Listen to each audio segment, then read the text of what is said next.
Hello friends, ಎಲ್ರಿಗೂ ನಮಸ್ಕಾರ. Welcome to my many blog. ನಮ್ಮ ಪ್ರಭು ಶೆಟ್ಟಿ ಸರ್ ಅವ್ರದ್ದು ಬ್ಯಾಚುಲರ್ ರೆಸಿಪಿನ ರೆಡಿ ಮಾಡ್ತಾಯಿದ್ದೀವಿ. ಕೊತ್ತಂಬರಿ ತೊಕ್ಕು.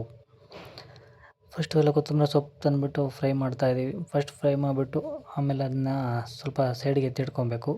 ನೆಕ್ಸ್ಟ್ ಆದಮೇಲೆ ಕಟ್ ಮಾಡಿಕೊಂಡ್ರೆ ಈರುಳ್ಳಿ, ಕೊತ್ತಂಬರಿ ಕಾಳು ಮತ್ತು ಕಡಲೆಕಾಳು, ಒಣಮೆಣ್ಸಿಕಾಯಿ, ಬ್ಯಾಡಗಿ ಮೆಣಸಿಕಾಯಿ ಮತ್ತು ಕಡಲೆಬೇಳೆ, ಉದ್ದಿನಬೇಳೆ, ಜೀರಿಗೆ ಸ್ವಲ್ಪ ಮತ್ತು ಪೆಪ್ಪರ್, ಕಾಳು, ಕಡಲೆ ಬೀಜ ಎಲ್ಲ ಹಾಕ್ಬಿಟ್ಟು ಈರುಳ್ಳಿ ಮತ್ತು ಟೊಮೊಟೊ ಎಲ್ಲ ಹಾಕಿ ಒಂದು 5 ನಿಮಿಷ ಫ್ರೈ ಮಾಡಿಬಿಟ್ಟು ಆಮೇಲೆ ನೆಕ್ಸ್ಟು ಅಲ್ಲಿ ಮಿಕ್ಸಿಗೆ ಹಾಕೋಕ್ಕೆ ರೆಡಿ ಮಾಡ್ಕೊಬೇಕು. ಎಲ್ಲ ಮಿಕ್ಸಿಗೆ ಹಾಕಿ ರೆಡಿ ಮಾಡಿ ಇಟ್ಟಿದ್ದೀವಿ.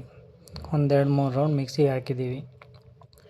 ಮಿಕ್ಸಿಗೆ ಹಾಕಿದ ತಕ್ಷಣ ಒಂಚೂರು ಹುಣಸೆಹಣ್ಣು ಹಾಕಿ ಆಮೇಲೆ ಫ್ರೈ ಮಾಡಿ ಇಟ್ಕೊಂಡು ಅದನ್ನ ಎಲ್ಲ ಒಟ್ಟಿಗೆ ಹಾಕಿಬಿಟ್ಟು ಎಲ್ಲ ಮತ್ತೆ ಒಂದು ಸಲ ಗ್ರೈಂಡ್ ಆಡಿಸ್ಬಿಟ್ರೆ ರೆಡಿ ಆಯಿತು.